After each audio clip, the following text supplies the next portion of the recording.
গত 25শে ফেব্রুয়ারি ছিল মিন্টুদার ছেলের প্রথম জন্মদিন। ডেকোরেশনটা তো খুবই সুন্দর হয়েছিল, আর ঢুকতে একটা খুব সুন্দর গণেশ ঠাকুরের মূর্তিও বসানো ছিল। আর দেখো স্মৃতি আমাকে দেখে হেসেই যাচ্ছে, কারণটা তোমাদেরকে পরে বলছি। আর এই পুচকিটার জন্য একটা ছোট গিফট নিয়ে গেছিলাম, সেটা ওকে দিতেই পারছি না, মা আর ছেলে এতটাই ব্যস্ত। তারপরে ওকে গিফটটা দিয়ে ওদের সাথে কিছু রিলস বানিয়ে নিলাম। আর ওখানে অনেকের সাথে দেখা হয়েছিল, সবার সাথে ভিডিও করে নিয়ে চলে গেলাম স্ন্যাক্স খাওয়া দাওয়া করতে। স্ন্যাক্স খাওয়া দাওয়া করে অনেকটাই রাত হয়ে গেছিলো, তারপরে চলে গেলাম ডিরেক্ট মেন কোর্সে। আর মেন কোর্সে এত কিছু আইটেম থাকার পরেও আমি খেয়েছি শুধু ফ্রাইড রাইস, নবরত্ন, মাটন আর চাটনি, কারণ ওগুলো আমার খুব ফেভারেট।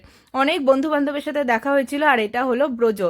ব্রজো আমার আর আমার বরের দুজনেরই ফ্রেন্ড, তাই গুগলকে বলেছে আমাকে শুধু আঙ্কেল ডাকবে। আর এখানে দেখো ওরা খুব সুন্দর ডান্স করছিল। আর এদিকে দেখো স্মৃতি আর আমি দুজনেই কন্টেন্ট ক্রিয়েটার, তাই আমার ভিডিও করা দেখে স্মৃতি তখন হাসছিল। আর এদিকে আমার বরের অবস্থা দেখো। আর এটা হলো সৌরভ দা, ভীষণ ভালো ফটোগ্রাফি করে। আমার দাদার বিয়ের ফটোগ্রাফি কিন্তু এই দাদাই করেছিল। তারপরে আড্ডা দিয়ে আমরা চলে আসলাম বাড়ি। টাটা।